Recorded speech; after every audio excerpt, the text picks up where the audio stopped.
fellow lab rats, this is Rebecca from the Lab Rat YouTube channel. In this video, I'm going to be talking about erythrocytes. Please don't forget to like this video and subscribe to my channel for more educational laboratory content.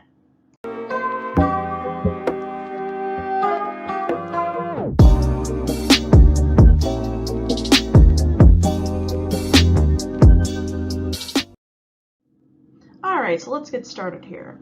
Erythropoiesis is, yep, you guessed it, the production of erythrocytes. And we already know that erythrocytes are a fancy term for red blood cells. So erythropoiesis is the production of new red blood cells. Every second, the human body produces 2 million red blood cells in the bone marrow. So this is a very complex process that starts in the bone marrow with a multipotent hematopoietic stem cell and ends in a mature erythrocyte. There's a hormone called Erythropoietin, or EPO, that is produced mainly by the kidney.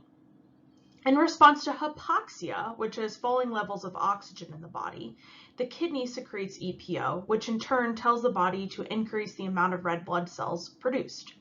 So the production of red blood cells is directly related to the amount of EPO being secreted. Red blood cells are responsible for carrying oxygen to tissues, so if the body's oxygen begins to decrease, that hypoxia is going to trigger the production of EPO, and in turn the production of red blood cells. In addition to red blood cell production, EPO also increases the number of cells produced per division, increases the permeability of the bone marrow sinuses, and increases the transfer of iron between precursors to red blood cells. So again, every second, the body is generating tons of red blood cells. Erythropoiesis begins with the differentiation of the multipotent hematopoietic stem cell. The first step of this is becoming a BFU and then a CFU. So the hematopoietic stem cell differentiates into a more committed erythroid progenitor by becoming a burst-forming unit erythroid. This is called a BFU-E. BFU-E are the first progenitor cells committed solely to the erythroid lineage. So this means that they are the first cells that have made up their mind and say, yep, we're going to become a red blood cell. The BFU-Es have a low level of receptors for EPO, but help to maintain the cell cycle. So again, we had a hematopoietic stem cell that became a BFU-E. Now the BFU-E further differentiate into a colony-forming unit erythroid, also called the CFU-E. There's a high concentration of EPO levels present here. EPO then transforms the CFU-E into something called a pro-normoblast. Now the pro-normoblast is the earliest recognizable erythroid precursor. So this is the first cell we can see with our microscope that we know is going to become an erythroid cell or erythrocyte. Again, erythropoiesis is the process of maintaining the population of red blood cells in the peripheral bloodstream. You do need to know the developmental stages from youngest to oldest, which are listed here at the bottom of this slide. So we have a stem cell, then it becomes a BFU-E, then a CFU-E, then a pronormoblast. The pronormoblast then becomes a basophilic normoblast, then a polychromatic normoblast. Then the polychromatic normoblast becomes an orthochromic normoblast, then a polychromatic erythrocyte. Then the polychromatic erythrocyte becomes a mature erythrocyte. And I'm going to go into detail about each one of these cells, but you do need to know the order and what they look like. From the pronormoblast stage to the mature erythrocyte stage, you'll notice a few key things. Again, the pronormoblast is an erythroblast, meaning it's a baby red blood cell, and it's the first identified red blood cell precursor. Baby cells are different from, like, say, baby humans or baby animals. So when babies are born, they're small, right? And then they grow larger as they age. So it's not that way for blood cells. So baby blood cells start off large and then gradually decrease in size as they age and mature. As the red blood cells mature, their chromatin in their nucleus begins to condense, and when they're fully mature, their nucleus expels. So let's look at the pictures of these cells here on the next slide. Here's a great picture of the maturation process of the red blood cell. And yes, you do need to know their names and also be able to identify them by their appearance. The first two cells here are pronormoblasts. And I will say it in this presentation, I will say it in every cell presentation and probably in every laboratory that we have together. All the cells we will discuss in this class, so red blood cells and white blood cells, they have their own types of blasts. So red blood cells have the pronormoblasts or erythroblasts. Lymphocytes have lymphoblasts. Neutrophils have myeloblasts. So think of the term blast to mean a baby cell. So all these cell types have blast forms. So you do not have to look at a blast and be able to differentiate it between, let's say, an erythroblast and a lymphoblast. You just need to be able to classify it as a blast. And when I say this, I realize that there could be, maybe pathology students watching these videos as well, since I put this on YouTube. I'm saying this specifically for medical laboratory scientists or medical laboratory technicians. We do not need to be able to differentiate between blast to blast to blast. We just need to identify whether or not it's a blast. So there is a way that we can classify blasts via something called flow cytometry. And we'll talk about that on later lectures. So again, this is the red blood cell maturation process. Overall, you can see that the younger, more immature red blood cells have a nucleus. And as the cell gets more mature, it gets smaller, and so does the nucleus until it's expelled completely from the cell. So if we see, let me get out my pointer here.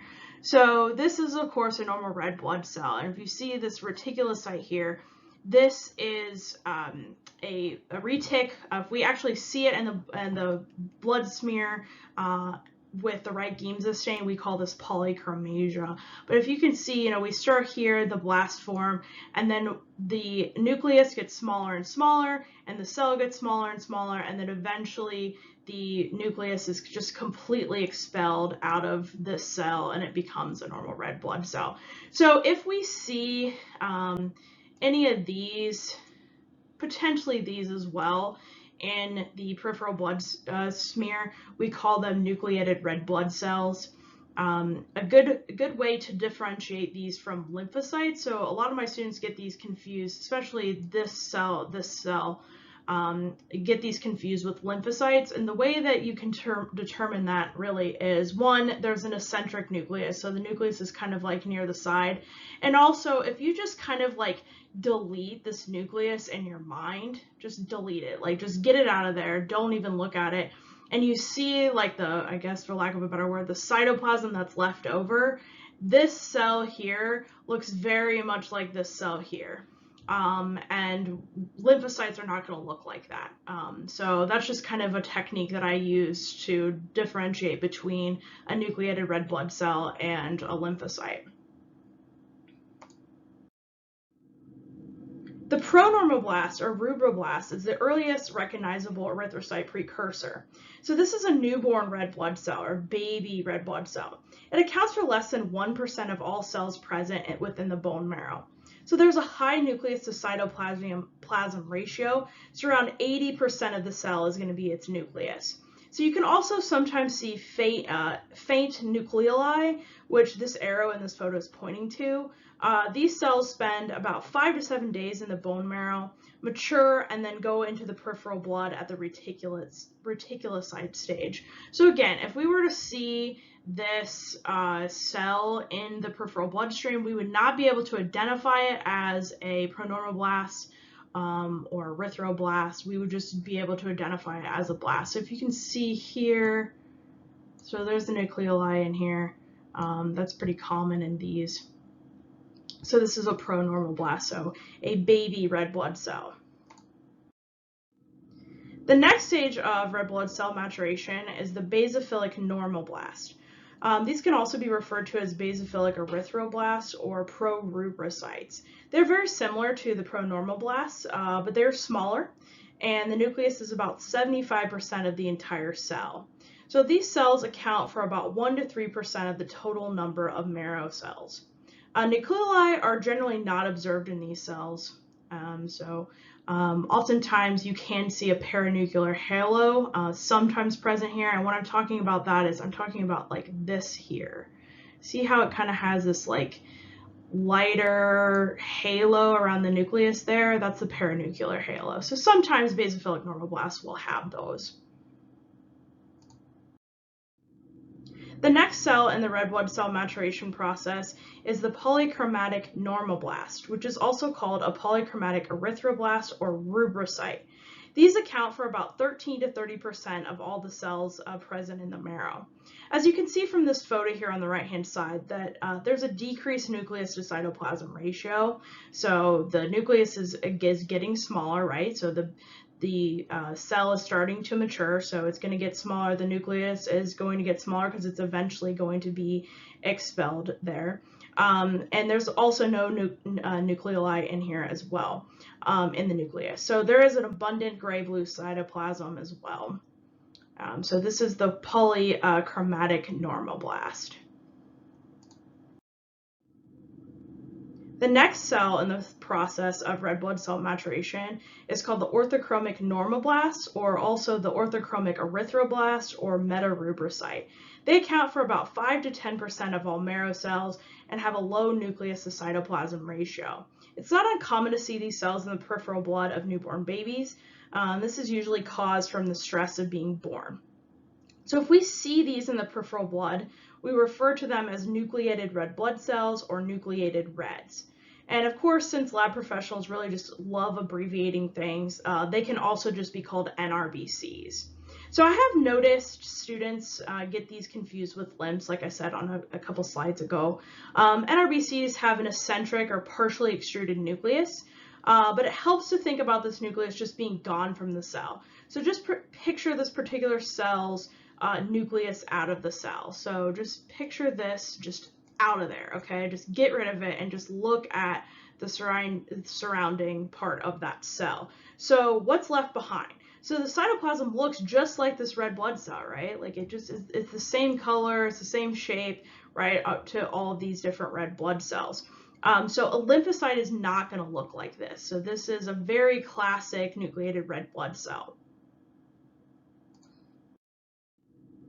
The next phase of the red blood cell maturation process is the polychromatic erythrocyte. So these are also referred to as reticulocytes or retics. And once the cell becomes a retic in the marrow, it enters into the peripheral bloodstream through the sinuses in the bone marrow. And it continues to mature in the peripheral blood for about around a day or so until it matures into a fully mature erythrocyte. Retics account for about 0.5 to 2.5% of all the red blood cells in the peripheral blood. So a small amount seen while doing a blood cell differential is a normal thing. With the Wright-Giemsa stain, which is the stain for doing blood cell differentials, retics appear like mature red blood cells, except for that they're a little larger and they stain a purple color. When they're seen in a Wright-Giemsa stain blood cell differential, we refer to them as Polychromasia.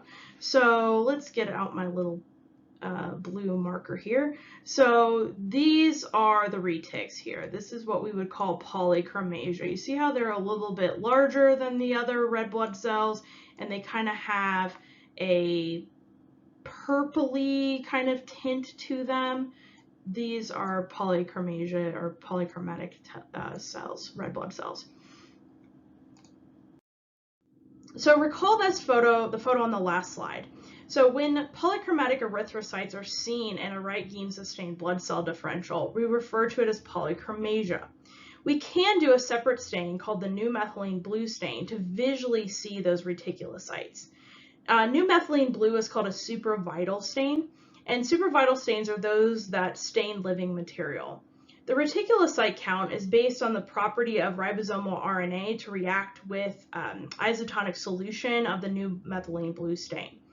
So this photo on the right-hand side here shows what retics look like when stained with new methylene blue. The little dots in these cells are the residual ribosomal DNA that's left over.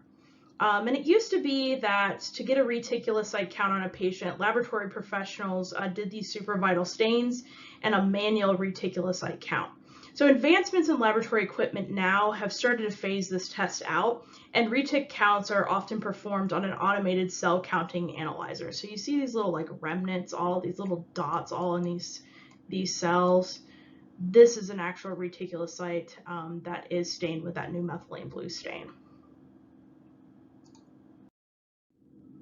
So the polychromatic erythrocytes or reticulocytes are pushed into the peripheral blood, And about a day of being in the peripheral blood, they mature into an erythrocyte. So this is what we call mature red blood cells. Red blood cells are bioconcave discs, and this shape provides an increased surface area through which more gases can diffuse and thus be transported by them. The plasma membrane of red blood cells is very strong and flexible, and it allows them to bend and squeeze through narrow capillaries without lysing or breaking open. So the lifespan of a mature red blood cell in the peripheral blood is around 120 days.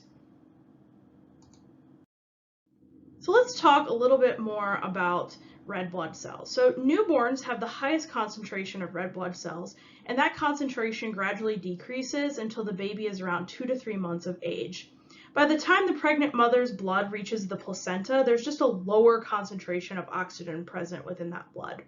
So in utero, it's a really hypoxic state, meaning that there are lower levels of oxygen. And this hypoxic state causes increased levels of erythropoietin, or EPO. And EPO stimulates the production of red blood cells. Additionally, fetal hemoglobin has a higher affinity for oxygen, meaning it binds to oxygen more strongly than adult hemoglobin. And all of this allows the baby to survive in utero. So this is why when the baby is born, they have a higher red blood cell count than a normal adult would. Reference ranges for adult men are 5 times 10 to the 12th per liter red blood cells, and adult women red blood cells should be 4.5 times 10 to the 12th per liter. So men have a little bit more in general due to their testosterone levels, which also stimulates EPO, which in turn stimulates the production of more red blood cells. Around 1 to 2% of red blood cells are destroyed by the spleen every day. And this is a normal process called extravascular hemolysis. So the body is just constantly producing red blood cells to replenish the old red blood cells that are dying and getting destroyed. Increased production can be triggered by a decrease of intracellular oxygen tension or a decrease in oxygen transport to the tissues. The body will need more oxygen in these situations, so the body will produce more red blood cells to compensate. So this can occur in anemia, where there is a decrease of red blood cells due to a variety of reasons, higher altitude climates, and also in patients with cardiac and pulmonary disorders. We discussed in the previous slide about extravascular hemolysis. So again, red blood cells live in the peripheral bloodstream around 120 days. When they become senescent and die, they are removed from the peripheral blood by macrophages in the spleen and liver. The hemoglobin within the red blood cell is broken down into heme and globin. And the heme portion is metabolized down to bilirubin in the macrophage, and the globin part of the hemoglobin molecule is metabolized into amino acids. So we'll discuss bilirubin a lot in clinical chemistry, but in a broad summation, bilirubin is created from the heme being broken down. So initially it's unconjugated, meaning it isn't bound to anything. So this unconjugated bilirubin is excreted into the patient's plasma and then gets carried to the liver. So it then binds in the liver, becoming conjugated bilirubin, and this conjugated form is excreted in bile. And while in the bile, the conjugated bilirubin is then taken to the upper GI tract. It's metabolized in the upper GI tract to urobilinogen, and the urobilinogen is excreted from the body in both the stool and the urine. So a normal small amount of bilirubin is present in the blood, as this is caused from red blood cells dying at the end of their lifespan. Issues arise when there's a high or an increased level of bilirubin present, and we'll talk more about this process in clinical chemistry. Intravascular hemolysis, meaning the lysis of the red blood cells that is happening within the circulation, dumping the released hemoglobin into the peripheral blood. So this accounts for 5 to 10% of the red blood cells destruction. Increased intravascular hemolysis results in an increased indirect or unconjugated bilirubin in the blood, and also an increase of iron, reticulocytes, and something we call lactate dehydrogenase, or LD. LD is present within the red blood cell, so when they break open or lyse, the LD spills out into the bloodstream, same with iron. And reticulocytes, of course, are immature red blood cells. So when premature intravascular hemolysis is happening, the body works in overdrive to produce more red blood cells to replenish the supplies, and in doing so throws out a lot of reticks into the bloodstream to eventually become mature red blood cells. So we'll talk more about both extravascular and intravascular hemolysis in coming lectures, and also a little bit in clinical chemistry. So this concludes the end of this particular lecture video. If you have any questions, please feel free to leave them into the comments section, and also make sure to like and subscribe to my channel.